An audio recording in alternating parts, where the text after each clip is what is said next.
back. I'm Ginger Stocky with the strange Jay Williams and the slightly odd Aaron Cluley. Three friends who are all in very different stages of life and know the importance of having honest, loving women around you. Because they're making faces at me while I do this. That's why I call them strange.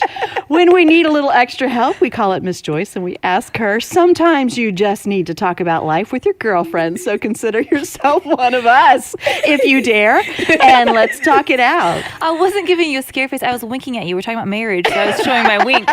Well, I was just... Your wink is a little scary. Yeah, it's a little scary. I just kept looking over at Aaron saying, I've been waiting for you.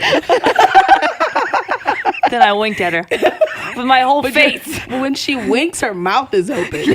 I can't wink without opening my mouth either. No, it's like putting mascara on with your lips closed. Oh, you can't do it. Impossible. It just doesn't work. Can you sneeze with your eyes open? I don't know. I've never Isn't that a random question? But that's what popped in my head. So the strange now thing I was want to try. Your eyes got huge. Try it and let me know. I can't sneeze on demand, though. I mean, whenever you do, just try. If you feel it coming, just try to keep those eyes open. Let's see what happens. All right. I'll give it a try. Well, you were saying that this is your allergy season. It is.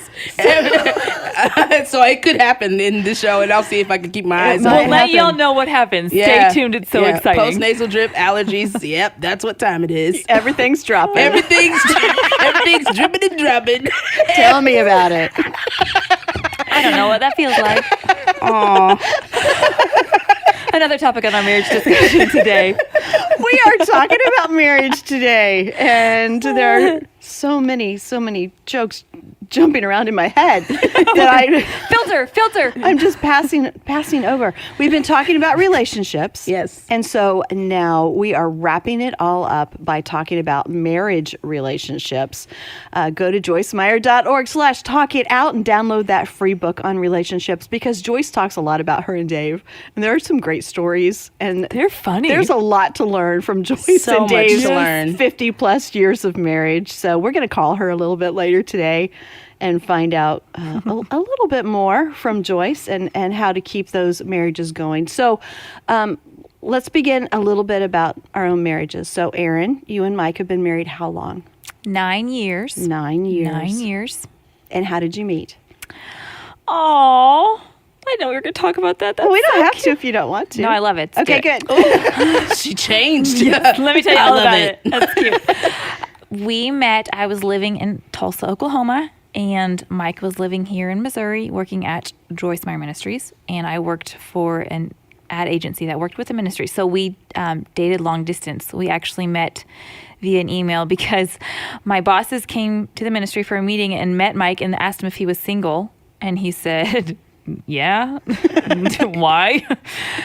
So he looked me up on our internet website. That's what that's a website On the is on the interwebs. internet. Did you know that? That's what they said in the 2010s.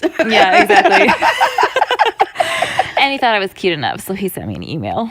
I remember. Do you? I do. You knew him He was then. so excited. It's so cute. It was instant love. I really was. So he would come and drive 6 hours every other weekend to visit me. He stayed with my parents the first weekend, and he just couldn't get enough of me, so he drove back every other weekend. Wow. Yep. We dated for 9 months, and then I moved here to Missouri.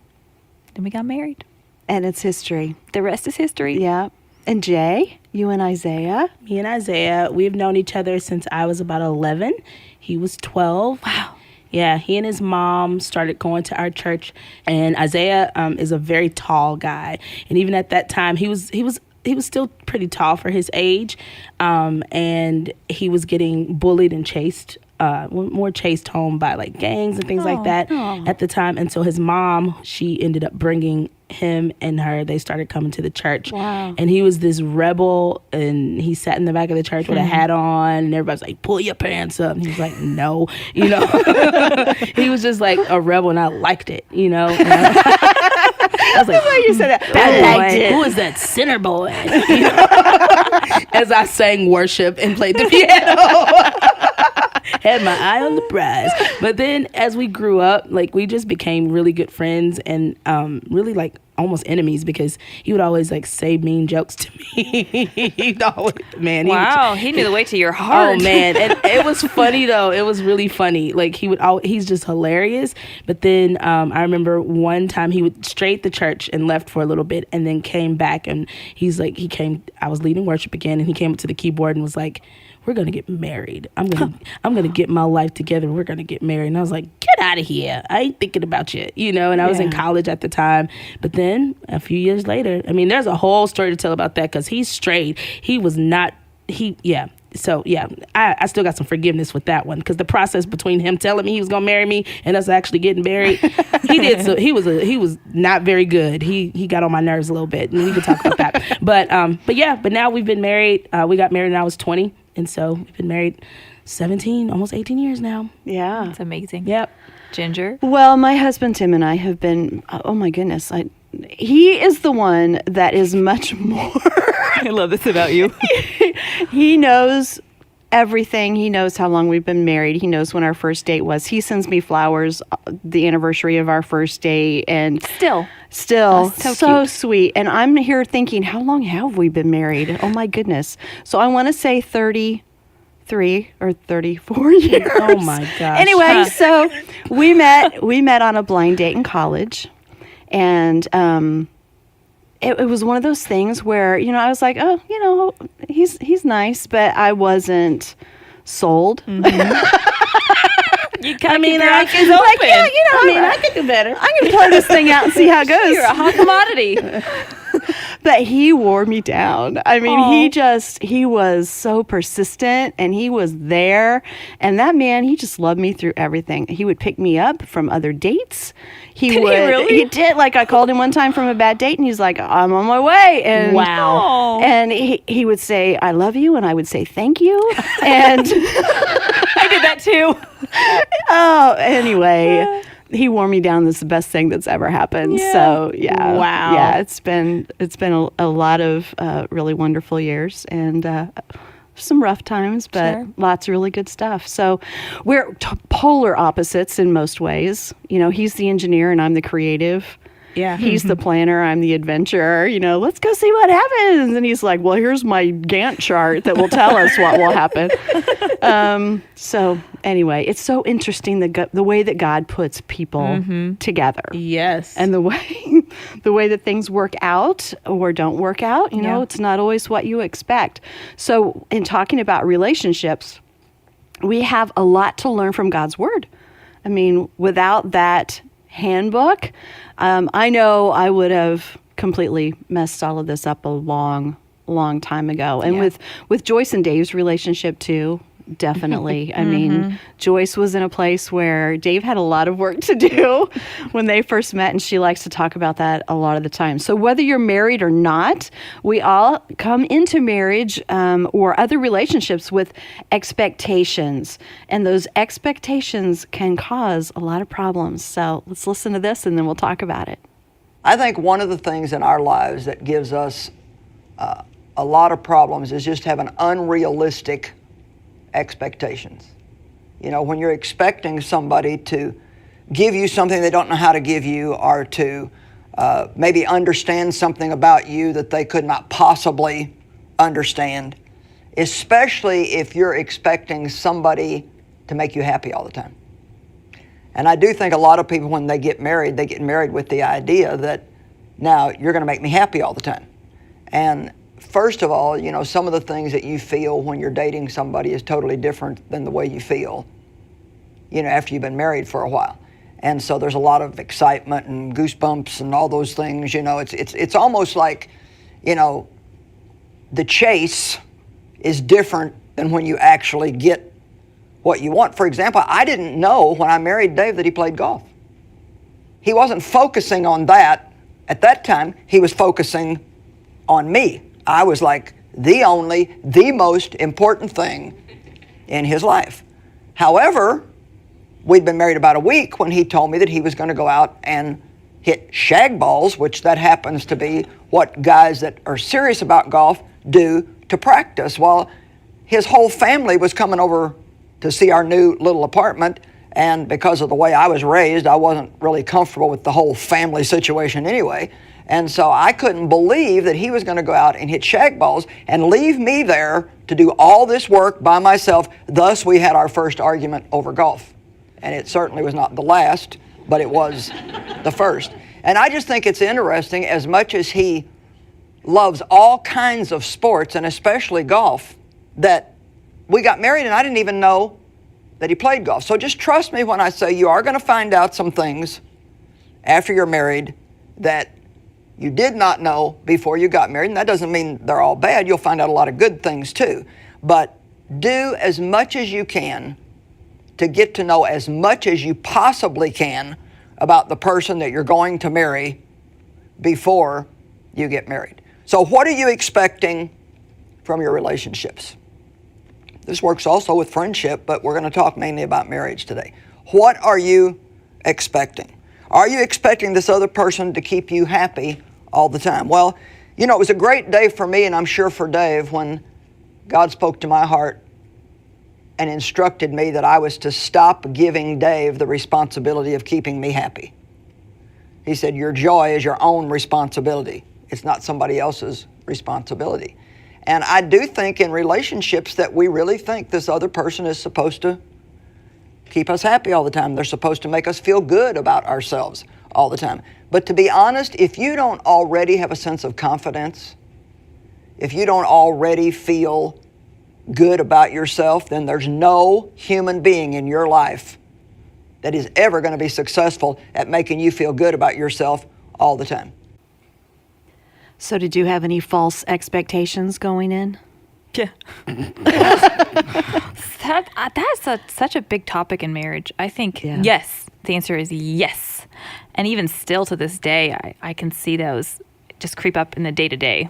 Like, I expected you to empty the dishwasher because it's full. It seems to make sense. Yeah, right? Yeah. But that is not what is perceived on the opposite side. So, but yeah, for sure in the beginning of marriage, I think that's, for us, I had shared about this in season 1, but some of the stuff that Mike and I went through, a lot of that was based on expectations on both sides, and that affected us greatly for a couple years. Yeah. Yeah. How about you, Jay? I expected Isaiah, because I've talked about this a bunch, of my relationship with my father, which is actually a lot better. Every day it gets stronger. But That's great. in the past, it was not strong at all. And that was, when we got married, was one of the roughest times for me, because I was in the middle of emancipating myself on top of still being an honorable child. You know, that weird season of, I'm a grown up, but I'm still a kid. I'm a grown up. And I thought marriage was going to rescue me. I thought marriage was going to get me out of that. And I thought Isaiah was going to protect me from that, when I really needed to face my own giants, figure out a balance between communicating things with my dad and then still having honor. So I did have those expectations of Isaiah to, like, stand up for me. Don't let him do this. Don't let, Yeah. And Isaiah's just is a chill dude, a lot like what Joyce says about Dave. Isaiah's just super, he's big, but he's like a gentle giant, and he's just kind of like super peaceful, super chill. And it just wasn't his personality, but I wanted him to be like, this is my wife now. But it didn't happen. How did you work through that? We almost divorced several times, because I was just like, you don't protect me. I was just like, you're not a protector. And it made our relationship, especially at the beginning, it just strained it so much, because I was just like, you're letting this still happen to me. You're letting different people do things to me. And I was looking for a protector. And in a sense, he is supposed to protect. Like, that is the, one of the roles of a husband, but not in the sense that I wanted. I wanted a Superman, and I wanted him to do my work, but thankfully because he's so much different than me, it was like that yin yang, like he was the perfect fit, that he was just patient with me and was like, no, I'm not going anywhere. And you need to face your own stuff. And I can help you through it, but I can't speak up for you. So what about you guys? We were kind of the opposite. Tim and I, in many ways, fit opposite roles sometimes, because I was just fiercely independent. Still am. So I had to learn. I had this expectation that I could go into marriage and still be that fiercely independent person. Yeah. And marriage is all about becoming one flesh. You Yeah. know, it's all about compromise. And that took us both a while because I felt like he wasn't letting me be me in Yeah, some ways. sure. And he felt I wasn't letting him come in and be a part of this relationship and protect and those things that you're talking about. And so that was a real struggle for us Sure. for quite a while. And talk about that word submit. Oh my goodness. Ooh. I wrote that one down to ask you about if it got easier. Don't ask me, ask somebody else. Ginger doesn't know. No, you know what it does? It doesn't get easier. I don't think easier is the word, but I think the Holy Spirit allows it to become more natural. It becomes part of our life, Yeah. but it's not because it's easy, because I still want to do everything my own way. I still want to have all kinds of room and autonomy and all that stuff. But you find the place where you respect one another. Yeah. So if you're in a relationship where it's submit, I would still really struggle with that. Yeah. But the Bible does say to respect and submit to one another. Yeah. And so I still respect him as the leader of our house. I want to be really clear, because if you don't have that right hierarchy in your house, it will fail. And that was so hard for me. It took me a long time, still working on that. But for us to learn to submit and respect and love one another the way that Christ loves the church, Yeah. that is where we began to get in that groove. And it only took like 34 years. So there's hope. It just happened last week. Let Mike know we're getting closer. No, but those expectations that Joyce was talking about, very, very important. And we have to learn who we each are, because I had a lot of things that I wish had been different about Tim. You know, I wish that he was more craving excitement the way that I was and wasn't quite so much of a planner. You know, I wish that he was more driven, because I'm really driven and he's really comfortable. Like, why can't we be this power couple? You know what I mean? But we're not going to be that. Yeah. But what we found was the niche that we're supposed to be. Because if Tim was who I thought I wanted him to be, we would have been miserable. You know, who else is going to put up with the things that I do around the world and the things that I'm It's part true. of? That he has a peace in all of that, and he totally supports what God is calling me to do. If we both were driven in different ways, that would have been completely different. So sometimes you might get what you ask for and it's the wrong thing. So I am so grateful that God knows what it is more than we do what we need. Yeah, because I know, like, I've shared it with you guys, like, with Isaiah.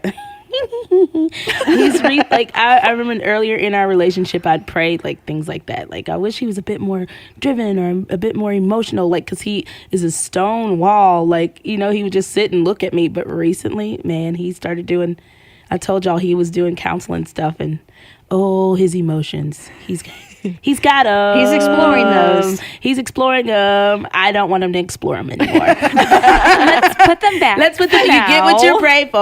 Back in the box.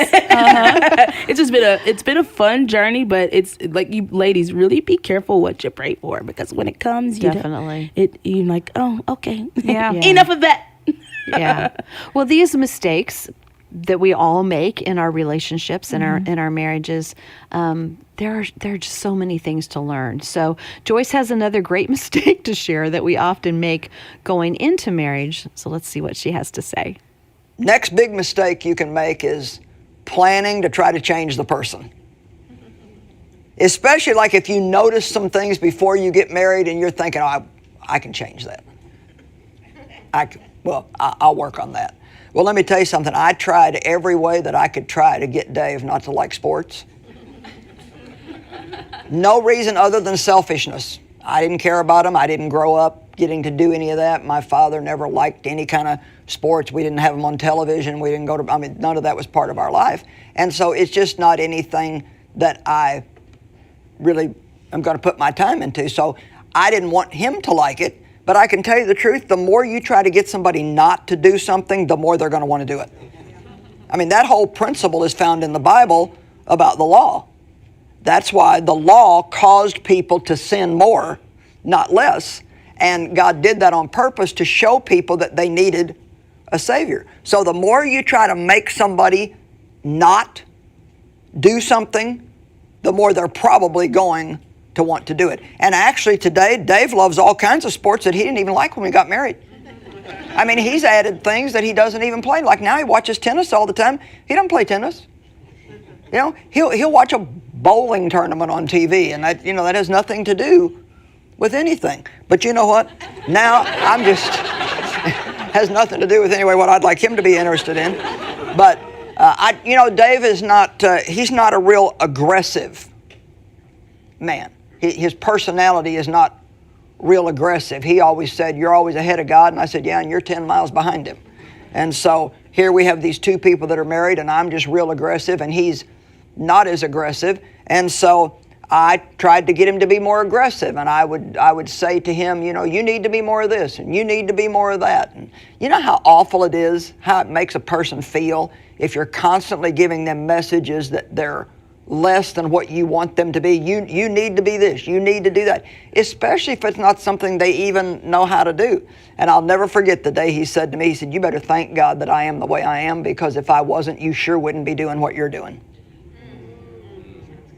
And so I just want to remind you today that there's a really good possibility, no matter what you think, that the person that you married is really perfect for you.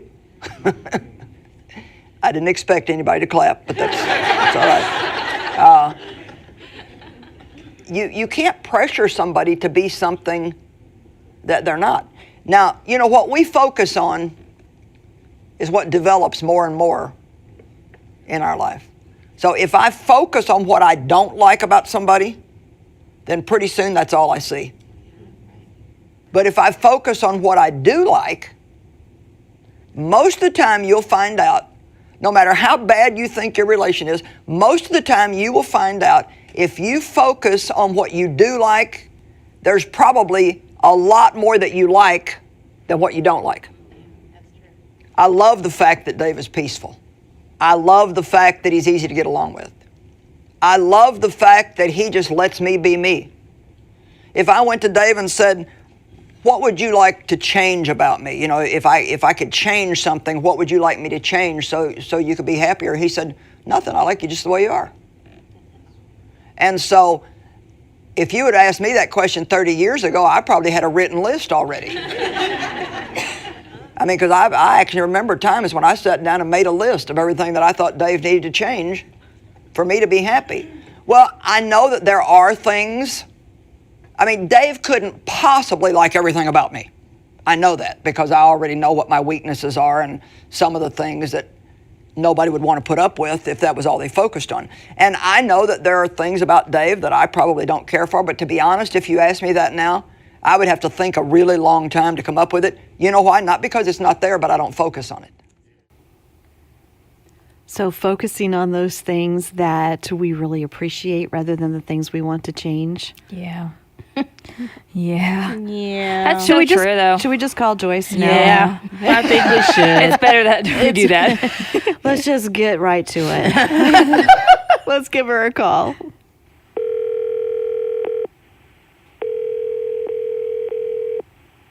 Hello. Hi, Joyce. We were just listening to you talk about the list of things about Dave that you love and the list you used to have about things that you would have changed. Yeah, right. Well, we were talking about our own marriages a little bit, and there are a lot of similarities. You and I have talked about this actually between you and Dave and Tim and myself, and some of those similarities. And I wish he was just a little bit more assertive, you know, that we could do some of these things in ministry together, and learning he's exactly who God wants him to be. So we need some help now with some of these things, and all of our friends who are listening. Maybe I still need help. Well, getting to that point where, because a fault can be just glaring in front of you, so that's all that you see.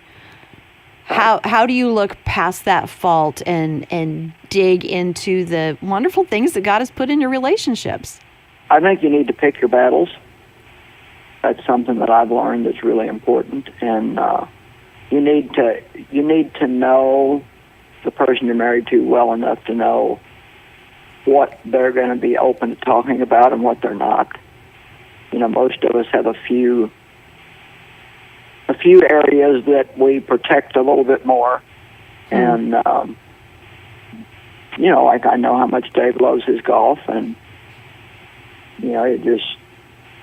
it would be pointless for me to talk to him about quitting playing golf. Pick your Not gonna battles. happen. It would be like a nonsense conversation. Yeah. I'm giving an extreme exaggeration, but I used to try to get him not to play golf years and years and years ago because I didn't want him to. I didn't grow up liking sports, and I didn't want him to like them. And of course, that was all very selfish. But I do think pick your battles is very wise because there's only so many things that you can say to anybody without them starting to feel like you're just nagging them all the time. And as soon as that happens, they're going to resent you. Mm-hmm. And so that helps me if I pick my battles. A lot of times I've really learned to pray about something before I say something. And I wish I was a little more perfect at it than I am. But even when I do need to talk to Dave about something, I don't just go do it whenever I feel like it anymore. I pray about it and really kind of wait for God to show me the right time. Yeah. Well, there are definitely different stages, I think you could say, in a marriage. I mean, Tim and I at this point are we love to be together. We laugh. We have a great time. We have very few big disagreements anymore. I mean, they still happen, but we've worked through a lot.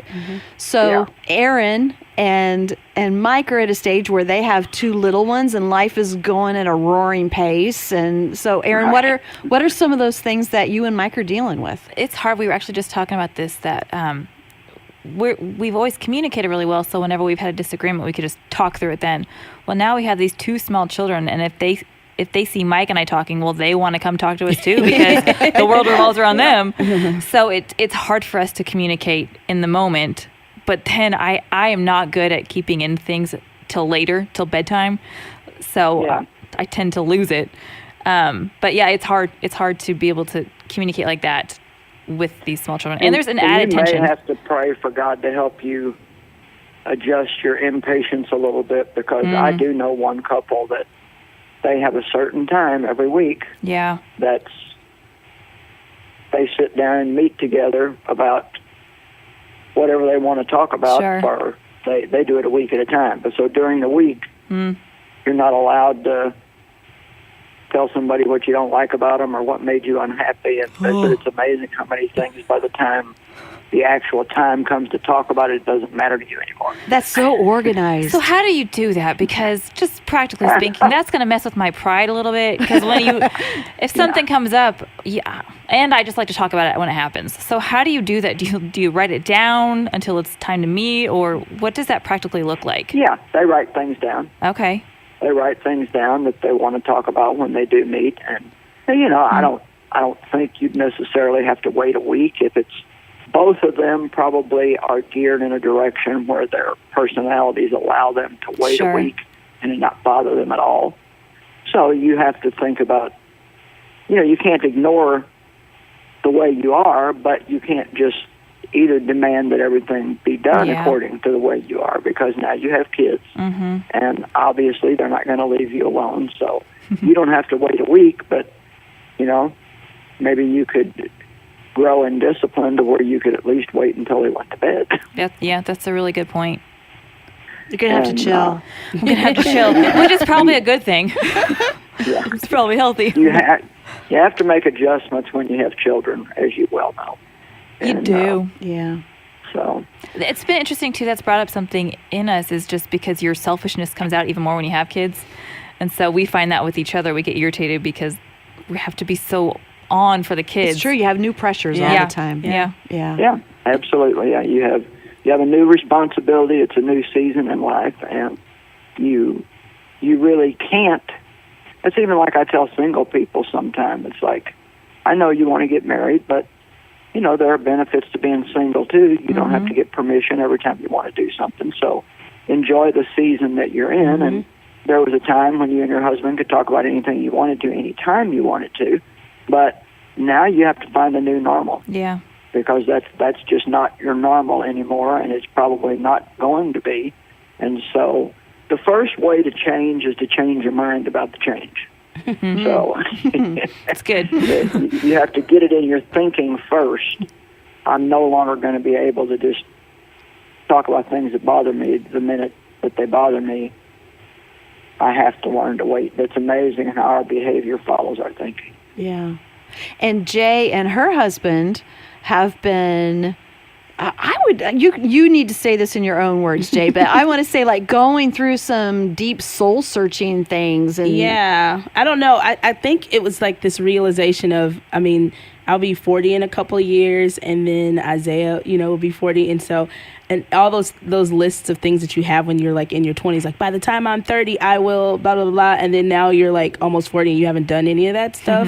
And so then both of us are very, very like passionate about ministry and about things that we're doing. And then we have a 16-year-old daughter now. And so it's just, I don't know. I don't want to call it a midnight life crisis, but it's almost one of those things where it's like we're both very emotional, where we're soul searching and really just trying to figure out, God, what is our place in this world? What are we supposed to be doing right now? It's very difficult for me because this is very, very new for me with Isaiah. Like he's just not really an emotional person, and so I don't know. I don't know if you ever dealt with that, but help me. No, with Dave, you don't deal with emotions. That's never been the problem. I might enjoy seeing one every now and then. But let me ask you a question. Are you both at the same place, or is he like more discontent or dissatisfied or searching than you are? I think I might be like a couple steps ahead of him when I know kind of a little bit more of what I'm supposed to be doing, and I'm in it, and he's in it, but not in the way that he would like to be, and he's exploring more, and it's just an unsure season for him, and he's just really like, so it's similar. We're in similar paths, but I don't know. It's hitting him, and he's actually open to like. I've shared with the ladies that he's going to counseling and stuff now too. So he's just like, whoa, I'm not used to all of this, Well, a lot of times you can't. My goodness, I had big things in my heart a long time before I had the big things, and I let them frustrate me. And you live life forward, but you understand it backwards. And I can look back now, and I really wish that I would have enjoyed where I was at more on the way to where I was going. Nobody really understands God's timing. So all he can really do is lay his hand to what's in front of him and kind of bloom where he's planted and watch for God to open other doors. You can't knock doors down. You have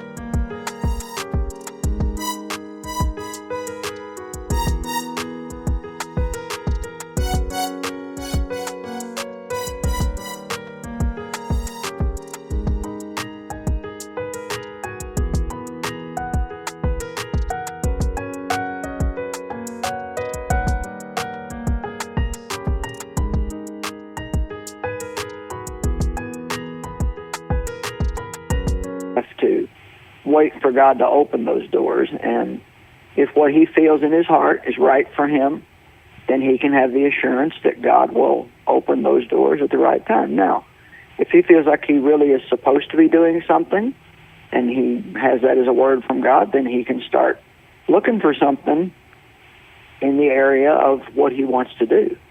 But those are about your only choices. You either wait on God, or if you really feel released, and it's not just works of the flesh, then you can step out and push on the door, I guess, and see if it opens.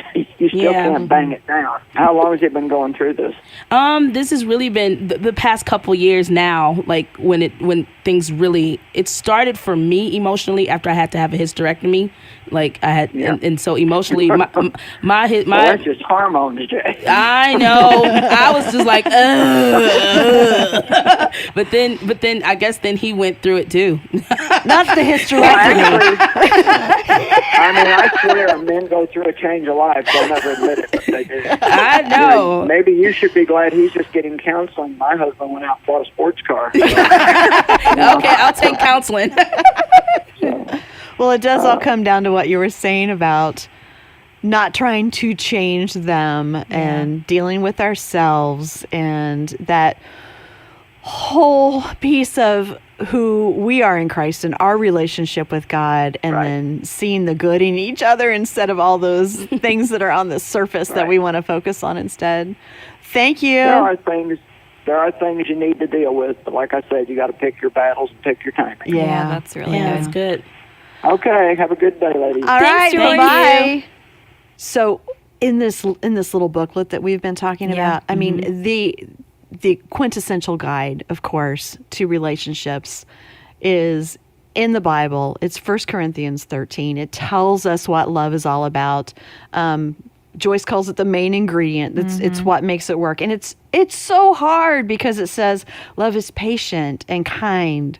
It's not rude. It does not insist on its own way. You lost me there.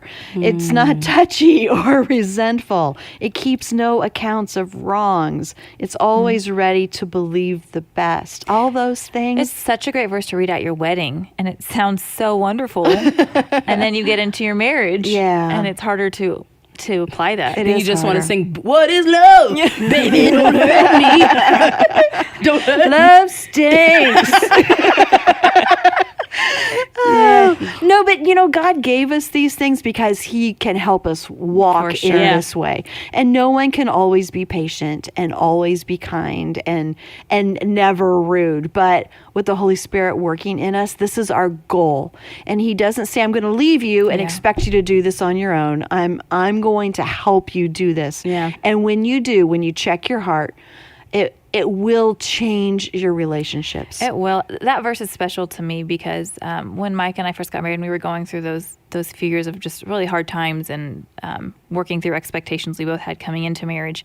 The part of that verse that stuck out to me that God really put on my heart was keep no records of wrongdoing, because Mike and I would have these conversations over and over again about the same thing. And I'm thinking, God, why is this not changing? I mean, come on now. Yeah. And He just kept saying, don't keep records of wrong. I will work in Mike, but you can't hold that over him. So let me do the work.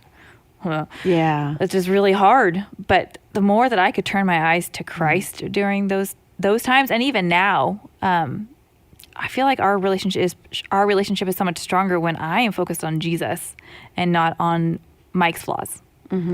So you're right. The Word is everything. Yeah. Get rid of that list of that line. If that's the case, then that was one of the things if I had kept every single thing that Isaiah ever did wrong and all of his flaws, I've known that man since I was 11. So that's a lot of stuff. And there were some painful things that he said. He pulled my hair He when I did. was 12. Wait, real And quick. I will not forget.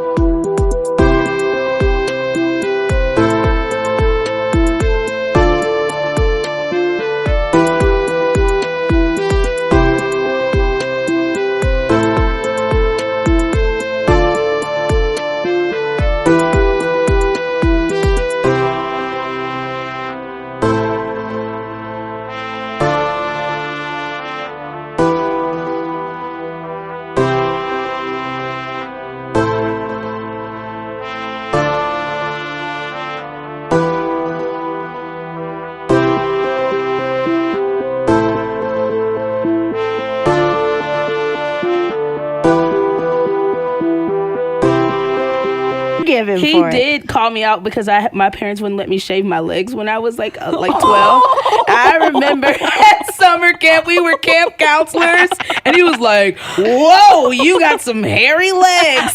I had some shorts on, and I was like, oh my gosh. And so I still remember that. And I need to forgive him. And anytime I forget to shave my legs, now I'm like, don't you say anything. You keep your mouth shut. You keep your mouth shut. It's winter. It's no shave November. No shave and November. It's fine. If you can grow your beard out, I can grow out my leg hairs. And you've been married 17 years. Yeah, exactly.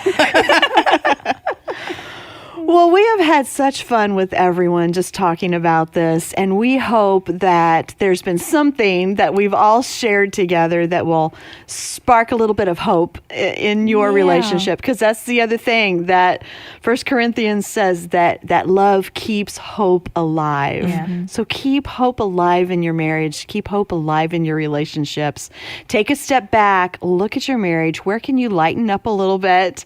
Take some of the pressure off of your husband to be something that he isn't, and celebrate him for what he is.